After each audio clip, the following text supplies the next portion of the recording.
paz na guia, Deus que me alumia.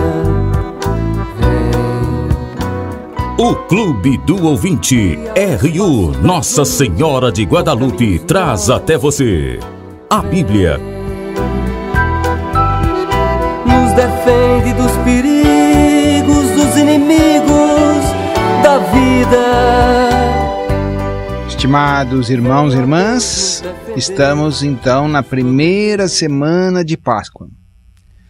Providência, e não talvez só coincidência, estamos também ao final do Evangelho de Marcos e vamos falar da ressurreição. Certamente tivemos uma intensa vivência da Semana Santa, passando pela sexta, quinta, sábado, vigília e domingo de Páscoa. Vamos refletir hoje então um pouco sobre o final do Evangelho de Marcos, a ressurreição, e conforme o tempo que nos sobrar, algum tema da sua teologia, especialmente o que ele entende pelos discípulos. Mais adiante, talvez até o sofrimento no Evangelho, que é um termo interessante e hoje muito atual. Então, Jesus Cristo ressuscitou, não se deve ter temor. Já dizia Jesus Cristo quando apareceu na tempestade do lago: coragem, sou eu, não tenham medo. E esse medo se reflete no final do Evangelho, especialmente no temor das mulheres que veem o túmulo vazio e depois também não sabem o que dizer quando lhes enviam a dar um recado. Não se deve fechar em nenhum nome ou título, doutrina ou costume, devoção ou rezas, e não olhar o crachá das pessoas, mas o rosto. O encontro sempre traz surpresas, sobretudo com Deus em Jesus. Então, são surpresas, como nos dizia o Papa, e centrava muito no termo surpresa a sua mensagem de Páscoa. Quais são as surpresas? Pode converter-se um pagão. O centurião romano, que vendo Jesus na cruz, diz que verdadeiramente ele era um filho de Deus.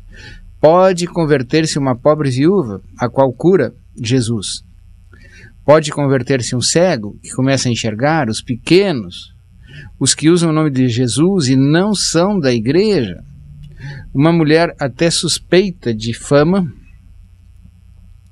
Mulheres são reconhecidas como testemunhas de Jesus.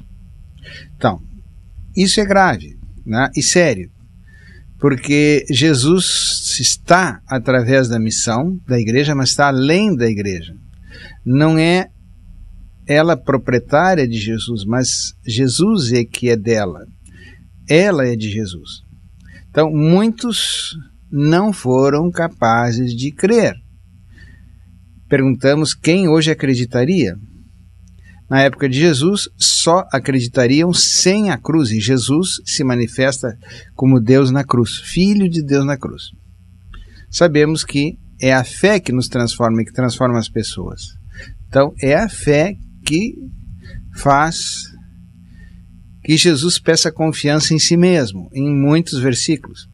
A fé é a força que transforma as pessoas. O perdão dos pecados, quando Jesus enfrenta a tempestade, no seu poder de cura, quando vence a morte, quando faz enxergar, para quem tem fé, tudo é possível, diz Jesus, numa de suas curas, repreendendo os discípulos que não conseguiam resultado. Porém, não se deve escandalizar os outros, levando os outros à sua descrença. Então, cuidado com os pequeninos, que têm fé ainda débil, frágil, fraca. Não escandalizar com os nossos comportamentos. Deve-se aceitar Jesus sem pedir condições ou sinais para crer. O jovem rico não se converte porque lhe falta essa liberdade interior. No tema da fé, ainda sabemos que esta provoca milagres e a falta de fé produz medo. Caminho para a fé qual é? Caminho para a fé é a oração, diz o capítulo 9, versículo 29, numa daquelas curas sem resultado que faz com que Jesus então apele aos discípulos pedindo oração. Então, ao entrar em casa, perguntaram aos discípulos por que não podemos expulsar esse demônio. Diz Jesus, essa espécie só pode sair a não ser com oração. Então, a fé produz milagres. O caminho da fé é a oração. A expulsão de demônios e o medo do povo é uma consequência da missão de Jesus. São nomes do mal no tempo de Jesus: o demônio, o diabo, Beelzebu, príncipe dos demônios, Satanás, dragão, dominações, poderes, potestades, soberanias nos diversos textos. Hoje, o poder do mal tem muitos nomes. Convém olhar, por exemplo, o termo diabo no dicionário dos mais. Mais que 89 vezes aparecem quebrantos, mal-olhados, castigos de Deus, maus espíritos num só dos dicionários. Então o mal hoje tem muitos nomes. Hoje, nesse dia, que é quarta-feira, que é dia 4, o Superior Tribunal Federal está fazendo um julgamento da condenação em segunda instância. Quantos interesses e quanto mal aí envolvidos, ocasionando o risco de desviar aquilo que é o caminho da justiça. Pesquisa das causas nos leva a ver que o mal não é só fruto do demônio. Temos a medicina. Epilepsia, por exemplo, não é fruto do demônio. Análise socioeconômica, a pobreza não é necessariamente fruto dos demônios, principalmente para as vítimas. A política também, né? Como nós vemos, pode ser que seja até inspirada pelos maus espíritos, mas não é necessariamente uma consequência direta do mal. Enfrentar o mal se faz pela oração, exorcismos, também médicos, ou mutirões para melhorar a situação de um bairro, através dos sindicatos, partidos políticos. Jesus foi tentado pelo Satanás a escolher o caminho mais fácil, as 3 tentações. Pedro, querendo desviar Jesus, faz o papel de Satanás. O Império Romano é o grande dragão, a antiga serpente, chamado Diabo Satanás, sedutor de toda a terra habitada, segundo o livro do Apocalipse, capítulo 12, aquele célebre capítulo da Virgem que dá à luz um filho. Marcos várias vezes menciona o mal na legião, no espírito mudo, no espírito surdo, no espírito impuro. No Antigo Oriente,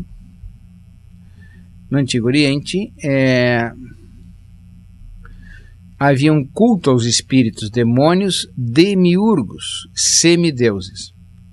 Jesus quer libertar o povo desses medos e ele é mais forte.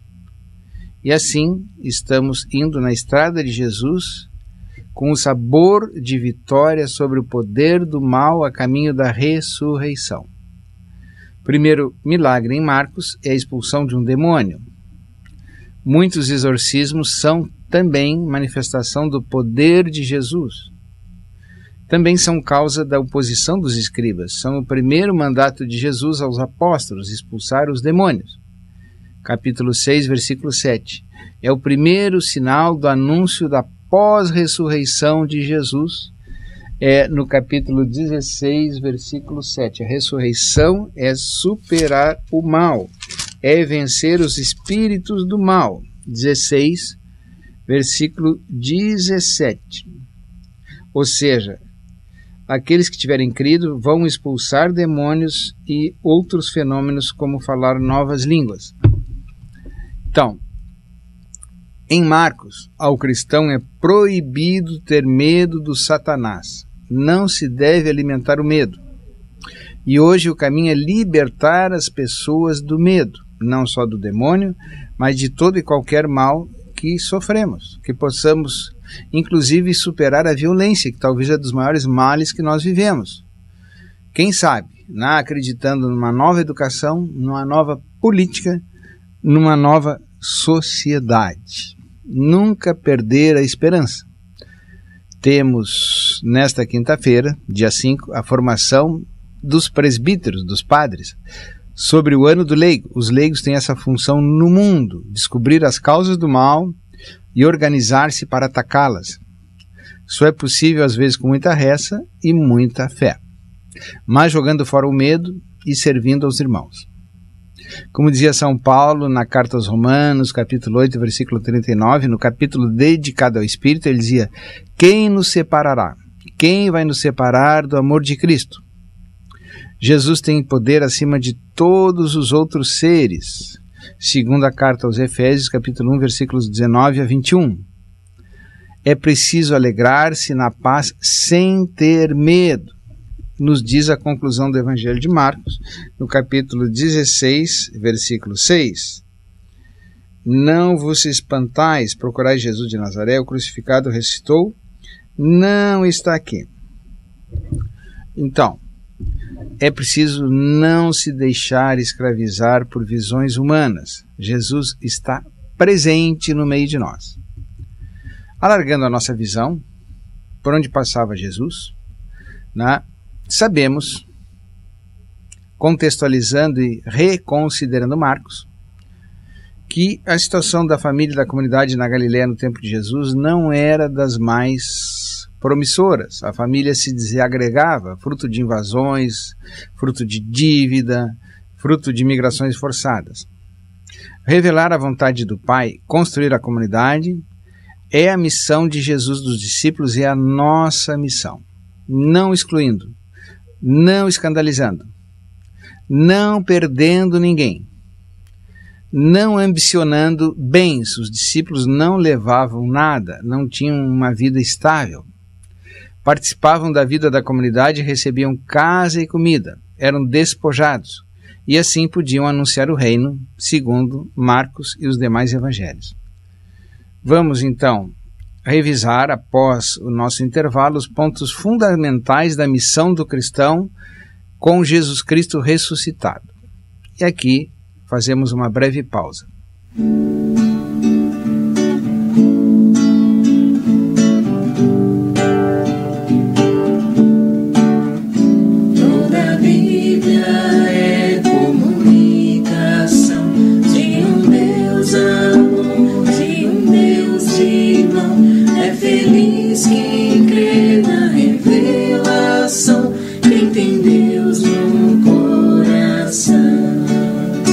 Jesus Cristo é a palavra, pura imagem de Deus Pai. Ele é vida e verdade, a suprema caridade. Toda a Bíblia é comunicação de um Deus amor, de um Deus irmão. É feliz quem crê na revelação, quem tem Deus no coração. Os profetas sempre mostram a vontade do Senhor. Precisamos ser profetas para o mundo ser melhor. Toda a Bíblia é comunicação de um Deus amor, de um Deus irmão. É feliz quem crê na revelação, quem tem Deus no coração. Os profetas sempre mostram a vontade do Senhor. Precisamos ser profetas para o mundo ser melhor. Jesus Cristo é a palavra, pura imagem de Deus Pai. Ele é vida e verdade, a suprema caridade. Toda a Bíblia é comunicação de um Deus amor, de um Deus irmão. É feliz quem crê na revelação, quem tem Deus no coração. Os profetas sempre mostram a vontade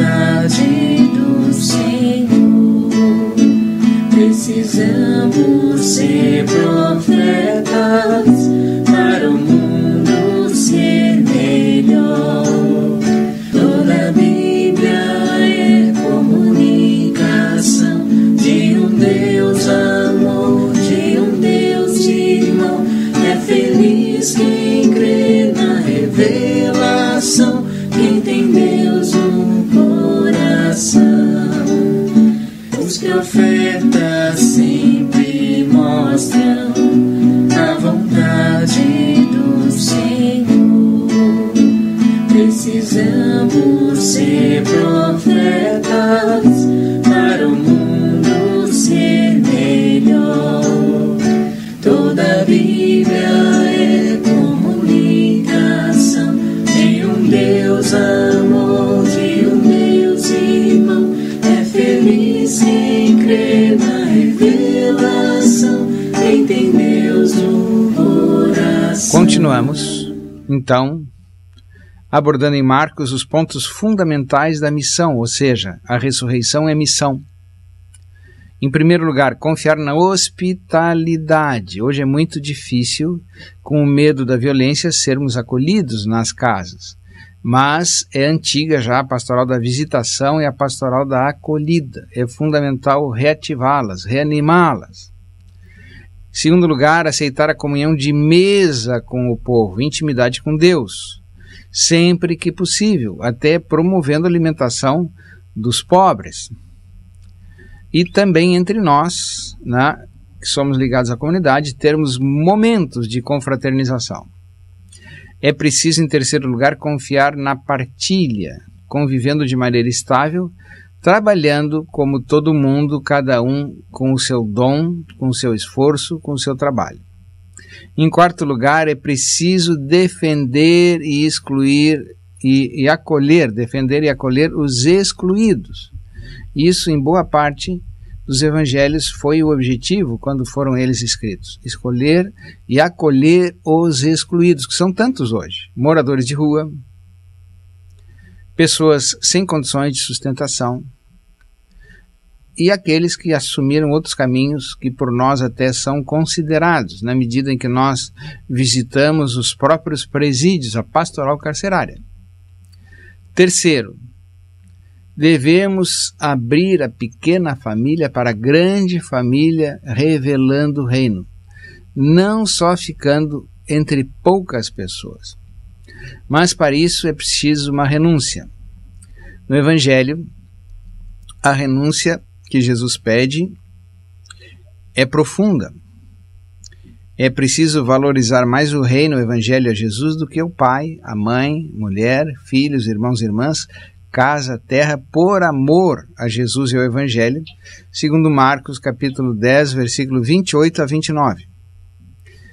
Então, para os que querem segui-lo, né, os discípulos ultrapassam os limites da pequena família para abrir-se à grande família, a comunidade. É o que nós fazemos nas comunidades, nas paróquias, nos movimentos, abrimos a grande família e a comunidade. Jesus diz que aqui estão minha mãe e meus irmãos. Quem faz a vontade de Deus, esse é meu irmão, minha irmã e minha mãe. Já no início do Evangelho de Marcos, capítulo 3, versículo 33 a 35. E sabemos efetivamente que não poucas vezes mais íntimos e mais fraternos do que aqueles próprios irmãos de sangue são os membros da nossa comunidade ou do nosso movimento. Em Jesus, os excluídos são acolhidos. Mais do que isso, não deveria haver pobres entre nós. Nós lutamos por um objetivo audaz e muito difícil, que é a eliminação da pobreza. Quando eu renuncio, o que eu ganho? Capítulo 10, versículos 29 a 30, diz Jesus: eu ganho já aqui 100 vezes mais. Casas, irmãos, irmãs, mãe e filhos e terras, que é a nossa experiência concreta. Nós convivemos no âmbito das casas e somos sempre acolhidos quando necessitados. Seremos, talvez, como discípulos perseguidos, e muitos são. Diz o Papa que hoje talvez tenhamos mais mártires do que no cristianismo primitivo. Mas também se ganha o mundo futuro e a vida eterna na ressurreição com Jesus. Então, é preciso, em quarto lugar, descobrir, acolher e fazer crescer as sementes do reino no meio do povo. Jesus recebe como irmão e irmã todos a quem a religião e o governo desprezavam na sua época e excluíam. mulheres, crianças, doentes, prostitutas, pecadores, pagãos, samaritanos, leprosos, possessos do demônio, publicanos, cobradores de impostos, soldados, pobres, o povo da terra sem poder. Jesus assim se revela o defensor, o Messias servo, o Salvador Redentor, libertador, advogado, o Consolador do povo. Então, somos chamados a exercer essa missão com Jesus à luz do Evangelho de Marcos. Nós agora passamos para outro ponto, que se trata então do discipulado de Marcos. Em algumas tinturas vamos encerrando o dia de hoje. Discípulo, nós, em Marcos, são abordados à luz da morte e ressurreição de Jesus, antes do retorno de Jesus, quando o Evangelho será proclamado. As histórias dos discípulos, portanto, não são somente referentes ao passado de Jesus, mas paradigmas e advertências para a comunidade a qual Marcos escreve. Ou seja, olhando aqueles discípulos, olhamos a nós. O termo básico do discipulado em Marcos chama-se matetese em grego, que é aprendiz, 46 vezes. Também para o verbo mantanem, aprender. Seguir Jesus, akolutem em grego, muitas vezes a frase relacionada vir após mim. Orizo em grego, atrás de mim, captavam o sentido do discípulo. O discípulo é aquele que caminha com Jesus. No mundo helenista da sua época, privilegiava-se o sentido intelectual, moral, religioso, que envolve uma relação pessoal com a adoção dos padrões de vida de quem se segue.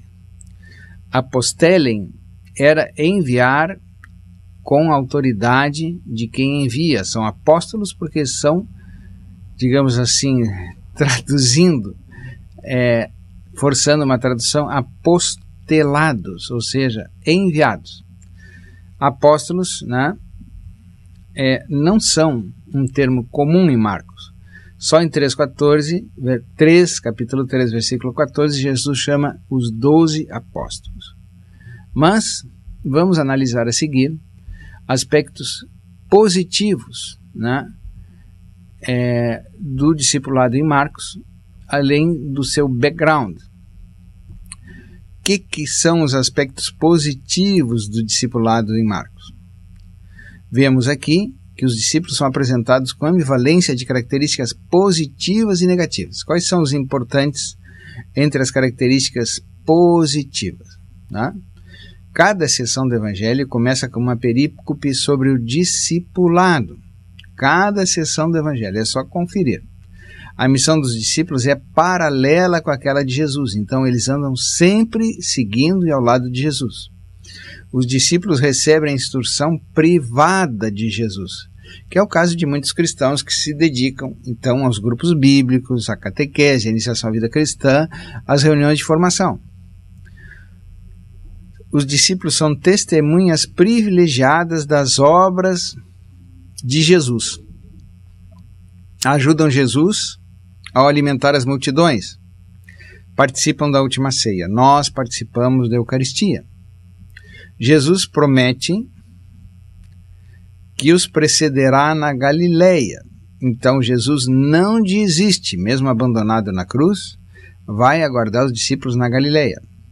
E as mulheres, discípulas, são instruídas para contar aos discípulos que Jesus lá os verá.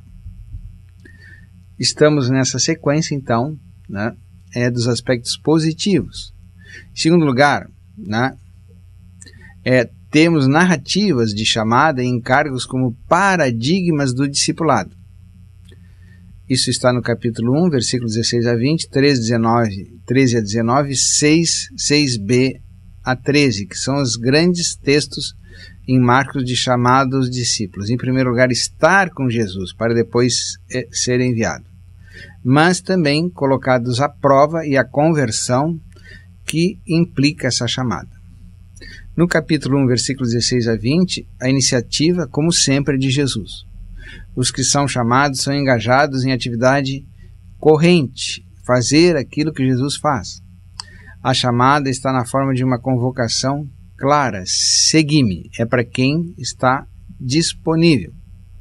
Esta chamada é participar na missão ou na atividade de alguém que chama. Não era um discipulado intelectual, era participar fazendo o que Jesus fazia. A resposta à chamada é imediata e irrefletida. Eles largam tudo que tem, as redes, os barcos, e vão. É preciso responder à chamada, não como uma escolha privada, mas entrando num grupo. Ou seja, nunca a chamada de Jesus se dirige somente ao indivíduo, mas é agregar a sua comunidade, a sua igreja, ao seu grupo, aos seus discípulos, aos seus apóstolos. Então, as chamadas subsequentes elaboram a chamada inicial, com mais acento na missão. Essa aqui, em primeiro lugar, é estar com Jesus. Estamos indo para o fim. No capítulo 3, versículos 13 a 19, são chamados para estar, ser com Jesus, e enviados a pregar a autoridade sobre os demônios. Ainda o acento é estar com Jesus. Nada eu posso fazer sem ele. Sem mim nada podeis fazer. No capítulo 6, que é o terceira chamada missionária aos discípulos, são eles comprometidos como missionários itinerantes a pregar o arrependimento, a exorcizar o demônio e a curar a doença. 2 elementos essenciais do discipulado, então, são estar com Jesus, fazer as coisas que Jesus fez. Daí, temos então uma tensão dramática em Marcos. Estarão com Jesus em todas as etapas? Tomarão a cruz como Jesus? É bom ver que, na capítulo 8, versículos 31 a 38, começa a segunda parte do Evangelho, quando nós temos então uma cura de um cego. Então, não só aqueles, mas muitos são os discípulos. Capítulo 1, versículo 31, a mãe de Pedro, levanta e serve a todos. Capítulo 1, versículo 45, o leproso curado vai proclamar e difundir a palavra. No capítulo 3, versículo 35, os cobradores de impostos seguem Jesus. No capítulo 5, versículo 20, o endemoniado curado vai e começa a proclamar. No capítulo 7, versículo 36, temos testemunhas de uma cura que proclamam o que fez Jesus. No capítulo 8, versículo 34 a 38, temos ditos sobre o discipulado: se alguém quer me seguir, tome a sua cruz e me siga. No capítulo 9, versículos 38 a 40, aparece alguém que não pertence aos discípulos que seguem Jesus e expulsam demônios. E Jesus diz: quem não é contra nós é a nosso favor. Capítulo 10, versículo 52, o cego Bartimeu segue Jesus no caminho, curado de sua cegueira. Capítulo 11, versículo 23, fala que quem prega com fé será ouvido. Capítulo 12, versículo 34, a viúva pobre dá sua vida inteira. Então, seguimos na próxima vez, ainda com o tema do discipulado e do sofrimento, e assim terminando o Evangelho de Marcos à luz da ressurreição que vivemos nessa Páscoa. A todos uma boa tarde, um bom fim de semana, que Deus os acompanhe nessa alegria e expectativa da ressurreição.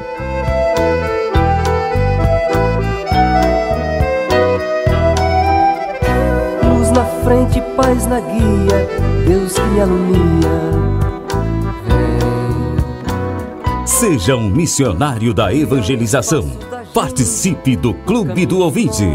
Um oferecimento Rádio Universidade, uma emissora da Arquidiocese de Pelotas. Dos inimigos da vida, vem, ó Deus, nos defender, nos proteger. Vem.